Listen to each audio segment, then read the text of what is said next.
Hello दोस्तों, conceptual classes में आप लोगों का स्वागत है। मैं जितेंद्र कुमार आप लोगों का स्वागत करता हूं।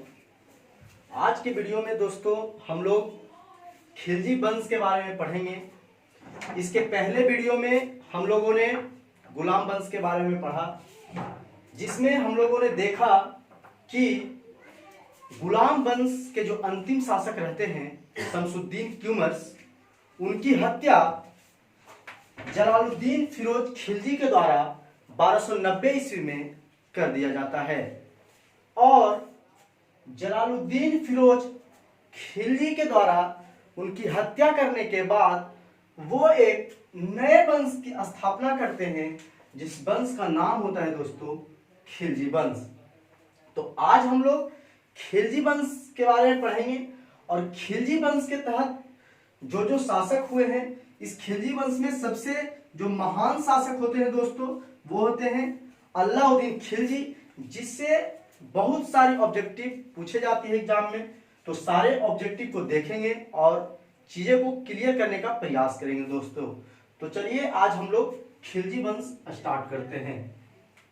दोस्तों खिलजी वंश का जो शासन का समय रहा है दोस्तों, शासन काल का पूरा जो समय रहा है वो 1290 ईस्वी से 1320 ईस्वी तक पूरा दौर रहा है दोस्तों।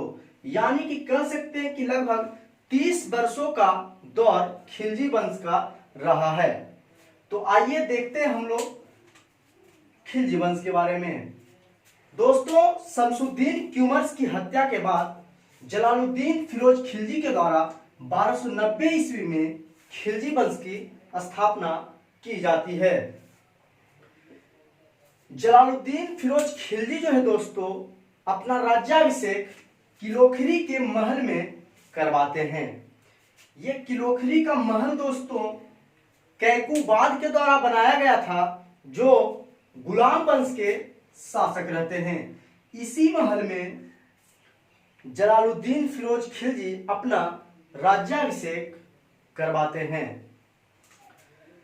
जिस समय जलालुद्दीन फिरोज खिलजी का राज्याभिषेक होता है दोस्तों, उस समय उनका एज लगभग 70 वर्ष हो चुका होता है। यानी कि वे लगभग 70 वर्ष के उम्र के हो चुके होते हैं। दोस्तों जलालुद्दीन फिरोज खिलजी के बारे में बोला जाता है कि वे हिंदू के प्रति एक उदार शासक थे। यानी कि वो हिंदुओं के प्रति उदार स्वभाव रखते थे। उसके बाद दोस्तों बोला जाता है कि जलालुद्दीन फिरोज खिलजी का ही भतीजा रहते हैं अलाउद्दीन खिलजी, और अपने भतीजा से ही वह अपनी बेटी का शादी करवाते हैं, जिसके कारण अलाउद्दीन खिलजी उनके दामाद भी रहते हैं। तो यानी दोस्तों कह सकते हैं कि भतीजा भी और दामाद भी। अलाउद्दीन खिलजी जो हैं जलालुद्दीन फिरोज खिलजी के भतीजा तो रहते ही रहते हैं, साथ साथ में वो उनका दामाद भी रहते हैं। दोस्तों बोला जाता है कि 1296 ईस्वी में अलाउद्दीन खिलजी को जलालुद्दीन फिरोज खिलजी दक्षिण भारत के अभियान पे भेजते हैं। चूंकि जलालुद्दीन फिरोज खिलजी अपने साम्राज्य का विस्तार दक्षिण भारत में भी करना चाहते थे, इसीलिए वो अपने भतीजा अलाउद्दीन खिलजी को दक्षिण के क्षेत्र देवगिरी भेजते हैं। और जिस समय वह देवगिरी पर आक्रमण करने जाता है, उस समय वहां के राजा रहते हैं रामचंद्र देव। ये जो रामचंद्र देव रहते हैं दोस्तों, ये यादव वंश के राजा रहते हैं। कहा जाता है दोस्तों कि देवगिरी पर जब अलाउद्दीन खिलजी आक्रमण करते हैं और आक्रमण करके जीत लेते हैं, तो वहां से वो बहुत सारा धन प्राप्त करते हैं। और जब वह लौटते रहते हैं तो उनके मन में लालच हो जाता है और बहुत सारा धन जो जीते थे उनमें से बहुत सारा धन को वो अपने पास रख लेते हैं और कुछ धन ही अपने चाचा जलालुद्दीन फिरोज खिलजी के पास पहुंचाते हैं। बोला जाता है दोस्तों कि 21 अक्टूबर 1296 ईस्वी को अलाउद्दीन खिलजी के द्वारा करामानिकपुर में जलालुद्दीन फिरोज खिलजी की चाकू से गोद कर हत्या कर दी जाती है। चूंकि जब वो देवगिरी पर आक्रमण करके वहां से बहुत सारा धन जब जीतते हैं, वो धन को रखते हैं, तो उनके मन में उसी समय लालच उत्पन्न हो जाता है और उसी समय वो चाहते हैं कि अब राजा हम बने। चूंकि हमारे चाचा बूढ़ा हो चुके हैं, इसीलिए अब राजा बनने का अधिकार तो मेरा है। और इसी चलते वह करामानिकपुर में अपनी चाचा की हत्या चाकू से गोद कर देते हैं और 21 अक्टूबर 1296 को वो अपने आप को सुल्तान घोषित कर लेते हैं दोस्तों। और कहा जाता है कि आगे चलकर अलाउद्दीन खिलजी अपना राज्याभिषेक फिर लाल महल में करवाते हैं, जो कि दिल्ली में स्थित है, जो कि बलबन के द्वारा बनवाया गया था। और इसी लाल महल में वो अपना राज्याभिषेक करवाते हैं। अलाउद्दीन खिलजी के बारे में बोला जाता है दोस्तों कि उनका जो शासन काल का जो पीरियड रहा है वो 1296 ईस्वी से 1316 ईस्वी तक रहा है। यानी कि दोस्तों 30 वर्ष के खिलजी वंश के शासन में वो 20 वर्ष अकेले ही शासन करते हैं। और इस 20 वर्ष के शासन काल के दौरान वो कौन कौन से महत्वपूर्ण कार्य करते हैं, वो कौन कौन से महत्वपूर्ण स्थानों का निर्माण करवाते हैं, वो सारे चीज हम इस ऑब्जेक्टिव के थ्रू देखने का प्रयास करेंगे। तो चलिए आइए पढ़ते हैं हम लोग दोस्तों अलाउद्दीन खिलजी के बारे में। अलाउद्दीन खिलजी के बारे में कहा जाता है दोस्तों कि इनके पिता का जो नाम रहता है वो शहाबुद्दीन रहता है। यानी कि जलालुद्दीन फिरोज खिलजी के भाई का जो नाम होता है दोस्तों वो क्या होता है, शहाबुद्दीन रहता है दोस्तों। बोला जाता है कि ये अपना जब राज्याभिषेक करवा लेते हैं दिल्ली के लाल महल में, उसके बाद ये अपना शासन खिलजी वंश के तहत दिल्ली सल्तनत पे करना शुरू कर देते हैं। अलाउद्दीन खिलजी के बारे में बोला जाता है कि यह अपने चाचा के ठीक विपरीत शासन करते हैं। इनके चाचा जहां हिंदू के प्रति उदार स्वभाव रखते थे, उदार स्वभाव के वो थे, हिंदू के प्रति उदार स्वभाव रखते थे, वहीं अलाउद्दीन खिलजी हिंदुओं के प्रति एक निरंकुश शासक बन के उभरते हैं और वह अपने विरुद्ध जो भी उनके विरुद्ध में खड़े होते थे उनको वो कड़ा से कड़ा दंड देते थे दोस्तों। बोला जाता है इनके बारे में कि अलाउद्दीन खिलजी जो है अपने शासनकाल में किसानों के प्रति भी बहुत निरंकुशता बरतते हैं। यह अपने कर को अन्य शासकों के प्रति बढ़ा देते हैं। जहां पिछले सब जितने शासक हुआ करते थे उस समय किसानों से जो राजस्व कर लिया जाता था वो कुल जो राजस्व संपत्ति होती थी, जितना धन उपजता था उसका 1/4 या 1/3 लिया जाता था। लेकिन अलाउद्दीन खिलजी अपने शासनकाल में उस कर को बढ़ाकर 1/2 कर देते हैं। तो इससे यह पता चलता है दोस्तों कि यह कितना निरंकुश शासन रहते हैं। तो देखते हैं कि ये अपने विरोधियों के प्रति कौन कौन से कार्य किए। तो पढ़ेंगे हम लोग दोस्तों विरोधियों के प्रति किया गया इनका कार्य, कि विरोधियों के प्रति इन्होंने कौन कौन से कार्य किए। दोस्तों जो इनके विरोध में रहते थे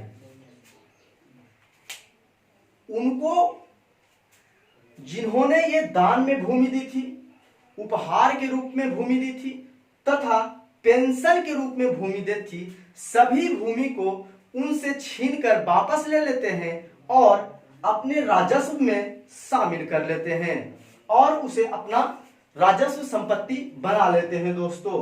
दान के भूमि, उपहार के भूमि और पेंशन के भूमि को। तथा बोला जाता है कि ये अपने शासन काल में अच्छे गुप्तचर विभाग की स्थापना करते हैं ताकि जितनी भी गुप्त सूचना बाहर में इनके बारे में जितने भी विरोधी जो बातें बोल रहे हैं उस बातों को गुप्तचर के द्वारा इनके पास तक पहुंचाया जाता था तथा ये उनके प्रति कड़ा से कड़ा शासन या कड़ा से कड़ा दंड देते थे उनको। तो वो एक अच्छे गुप्तचर विभाग की स्थापना भी करवाते हैं दोस्तों।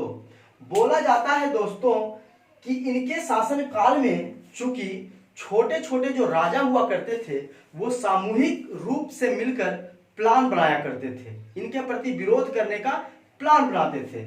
इसीलिए वो सामूहिक कार्यक्रम पर दोस्तों रोक लगा दिए थे कि कोई भी सामूहिक कार्यक्रम नहीं होगा। बोला जाता है दोस्तों कि इन्होंने शराब, भांग तथा जुआ जैसे क्रियाओं पर भी रोक लगाई। चूंकि शराब जहां बिकता था वहां लोगों का जमाव होता था, जहां जुआ होता था वहां लोगों का जमाव होता था और इनके प्रति रणनीति बनाई जाती थी। इसीलिए इन सभी चीजों पर उन्होंने रोक लगा दी दोस्तों।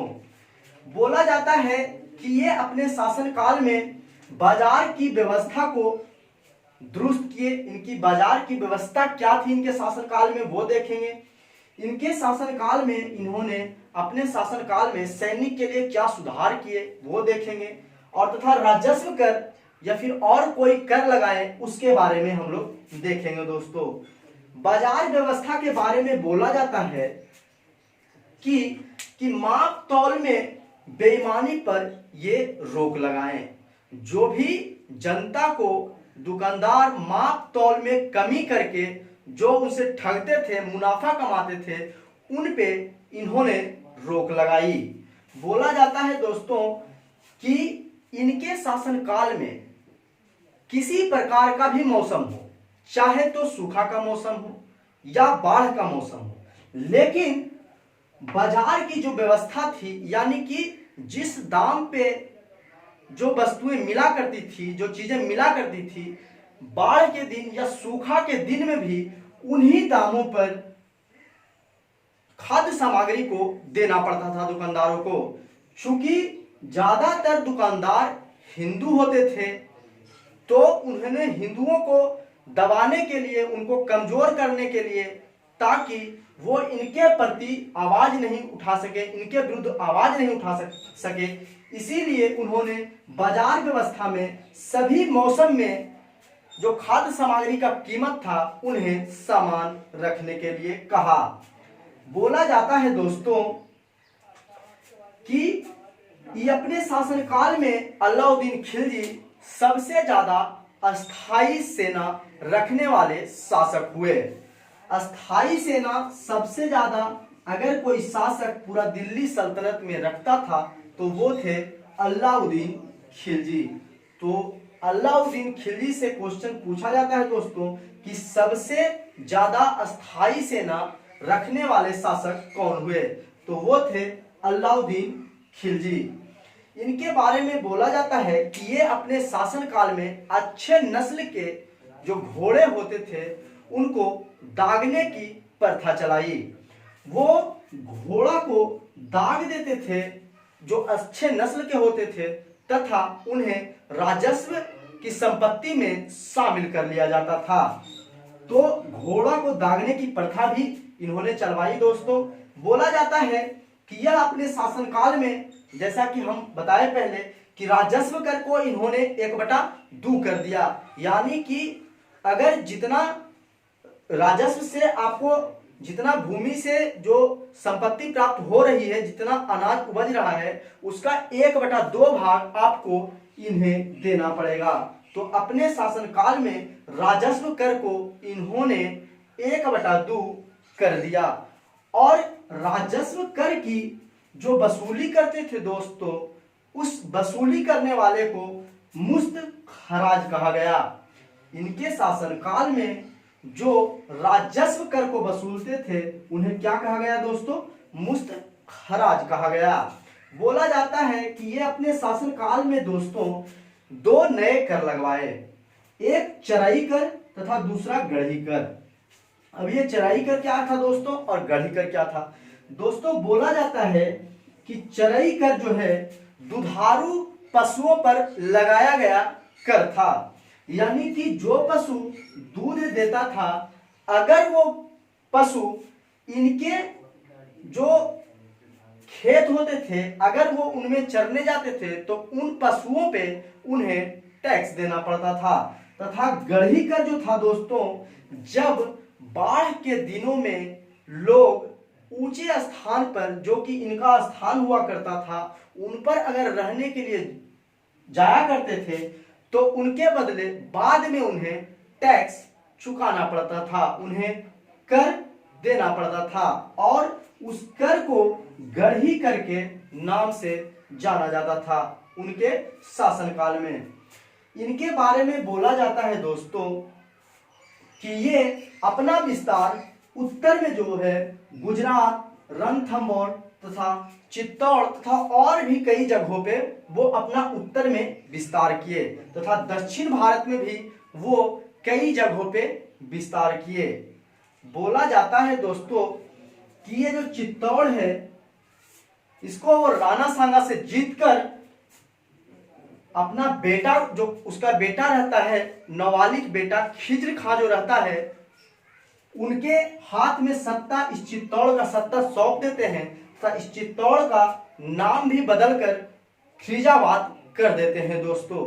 अपने बेटा खिज्र खां के नाम पर इस चित्तौड़ का नाम बदलकर खिजाबाद रख देते हैं। बोला जाता है दोस्तों कि इसी युद्ध में जो यहाँ की रानियां थी, जो यहाँ की स्त्रियां थी, उन्होंने जौहर व्रत का पालन किया था, यानी कि जब इनके जो पति थे वो युद्ध में मारे गए तो इनकी जो पत्नियां थी, स्त्रियां थी, वो सारे एक अग्नि कुंड बनाकर उस अग्नि कुंड में कूदकर अपना जान दे दी। वही जौहर व्रत होता था दोस्तों। इनके बारे में बोला जाता है कि दक्षिण भारत में इनके साम्राज्य का जो विस्तार है वो मलिक काफूर के द्वारा किया गया था दोस्तों। मलिक काफूर जो था दोस्तों वह इनका सेनापति था। मलिक काफूर जो थे दोस्तों, इन्हें नुसरत खां के द्वारा 1000 दिनार में खरीदा गया था, इसीलिए मलिक काफूर को 1000 दिनारी के नाम से भी जाना जाता है। तो क्वेश्चन इससे कभी कभी पूछा जाता है दोस्तों कि दिल्ली सल्तनत में 1000 दिनारी के नाम से किन्हें जाना जाता है, तो 1000 दिनारी के नाम से मलिक काफूर को जाना जाता है दोस्तों। मलिक काफूर जो थे दोस्तों वो एक हिंदू हिजड़ा थे जिसे नुसरत खां खरीद कर 1000 दिनार में अलाउद्दीन खिलजी के दरबार में लाई थी। अब बोला जाता है दोस्तों कि अलाउद्दीन खिलजी के ही दरबार में अमीर खुसरो नामक एक कवि रहते हैं जो बहुत ही फेमस कवि रहते हैं दोस्तों। इनसे भी क्वेश्चन पूछा जाता है। इन्हें दोस्तों अमीर खुसरो को भारत का तोता भी कहा जाता है या इन्हें तूतिए हिंद के भी नाम से जाना जाता है। तो यहां से क्वेश्चन पूछा जाता है दोस्तों कि भारत का तोता या तूतिए हिंद के नाम से किन्हें जाना जाता है, तो अमीर खुसरो को जाना जाता है दोस्तों। अलाउद्दीन खिलजी के द्वारा कुछ महत्वपूर्ण कार्य भी किए गए हैं दोस्तों। तो आइए देखते हैं कि उनके द्वारा क्या क्या महत्वपूर्ण कार्य किया गया। अलाउद्दीन खिलजी के द्वारा ही दोस्तों अलाई दरवाजा बनाया गया। अलाई दरवाजा दोस्तों कुतुब मीनार का मुख्य दरवाजा है दोस्तों। जो मुख्य गेट है कुतुब मीनार का वह है, उसी को हम लोग अलाई दरवाजा के नाम से जानते हैं दोस्तों। और यह अलाई दरवाजा किसके द्वारा बनाया गया दोस्तों? तो यह अलाउद्दीन खिलजी के द्वारा बनाया गया। ऐसे तो कुतुब मीनार के बारे में हम लोग पढ़े थे कि कुतुब मीनार की नींव डाला जाता है कुतुबुद्दीन ऐबक के द्वारा, उसको पूरा इल्तुतमिश के द्वारा बनाया जाता है। लेकिन उसका जो मेन गेट है, जो मेन दरवाजा है दोस्तों, जिसको अल्लाही दरवाजा के नाम से हम लोग जानते हैं, वह अलाउद्दीन खिलजी के द्वारा बनवाया गया था। इन्होंने हौज खास बनवाया, सीरी फोर्ट बनवाया तथा जमत खाना मस्जिद भी बनवाया दोस्तों। अलाउद्दीन खिलजी के बारे में कहा जाता है कि इन्होंने सबसे पहले अपने समय में सिक्कों पर ईस्वी लिखवाने की प्रथा चालू की। सिक्के के पीछे जो हम लोग देखते हैं आजकल भी दोस्तों, ईस्वी जो लिखा होता है कि यह सिक्का इतने ईस्वी का बना हुआ है, तो उस प्रथा का प्रचलन सबसे पहले अलाउद्दीन खिलजी के द्वारा कराया गया। बोला जाता है दोस्तों कि अलाउद्दीन खिलजी की मृत्यु जो है आगे चलकर जलोदर, जिसको आज हम लोग हैजा नाम की बीमारी के बारे में जानते हैं, आप लोग हैजा नाम की बीमारी जिसे जानते हैं, उस हैजा नामक बीमारी से अलाउद्दीन खिलजी की हत्या हो जाती है, मृत्यु हो जाती है दोस्तों। फिर अलाउद्दीन खिलजी के मृत्यु के बाद जो गद्दी पे बैठते हैं वो इनका भाई मुबारक शाह खिलजी, जो इनके बड़े भाई होते हैं, वो गद्दी पे बैठते हैं। मुबारक शाह खिलजी के बारे में कहा जाता है दोस्तों कि वे थोड़ा दिमाग से हल्के शासक थे। उनके बारे में इतिहासकार लिखते हैं कि वे अपने राज दरबार में कभी कभी नग्न अवस्था में भी आ जाया करते थे। तो मुबारक शाह खिलजी अलाउद्दीन खिलजी के बाद गद्दी पे बैठते हैं और कुछ दिन तक शासन करते हैं। उसके बाद ये जो खुसरो खां रहता है दोस्तों, ये मुबारक शाह खिलजी के दरबार में मंत्री पद पर रहता है। खुसरो खां एक हिंदू व्यक्ति रहता है जो इस्लाम कबूल करता है दोस्तों। हिंदू रहते हुए भी वह इस्लाम कबूल करके मुस्लिम बन जाता है और वह मुबारक शाह खिलजी के दरबार में रहता है दोस्तों, मंत्री के पद पर। आगे चलकर कहा जाता है कि यही खुसरो खां के द्वारा मुबारक शाह खिलजी की हत्या कर दी जाती है और खुसरो खां फिर गद्दी पे बैठ रहते हैं। लेकिन चूंकि यह हिंदू रहते हैं और इस्लाम धर्म कबूल करके ये मुस्लिम बनते हैं, इसीलिए उस समय के जितने भी मुसलमान रहते हैं इनके विरुद्ध में खड़ा हो जाते हैं और बोलने लगते हैं कि इस्लाम खतरे में है, इन्हें गद्दी से हटाओ। और उसी कुछ दिनों के बाद दोस्तों खुसरो खां की हत्या गयासुद्दीन तुगलक के द्वारा कर दी जाती है और गयासुद्दीन तुगलक खुसरो खां की हत्या करके एक नए वंश की स्थापना करते हैं, जिसको हम लोग तुगलक वंश के नाम से जानते हैं, जिसके बारे में हम लोग अगले वीडियो में पढ़ेंगे। तो इस वीडियो से कुछ प्रश्न बनता है जो प्रमुख है, जैसे कि पहला तो कि खिलजी वंश की स्थापना किसने की। तो खिलजी वंश की स्थापना जो है दोस्तों जलालुद्दीन फिरोज खिलजी के द्वारा की गई। तथा खिलजी वंश के अंतिम शासक कौन रहे। तो खिलजी वंश के अंतिम शासक खुसरो खां थे दोस्तों। तो ये क्वेश्चन और बहुत सारे ऑब्जेक्टिव क्वेश्चन जो हम लोगों ने देखा बारी बारी से, आशा करते हैं कि आप लोगों को ये वीडियो समझ में आया होगा, सारे ऑब्जेक्टिव पॉइंट आप लोगों को क्लियर हो पाई होगी। तो फिर मिलते हैं हम लोग अगले वीडियो में तुगलक वंश के साथ। तो आज के लिए इतना ही दोस्तों। अगर हमारा वीडियो आपको अच्छा लगा हो तो वीडियो को लाइक करें, चैनल को सब्सक्राइब करें तथा वीडियो को ज्यादा से ज्यादा दोस्तों के पास शेयर करें दोस्तों। थैंक यू दोस्तों, आज के लिए इतना ही, जय हिंद।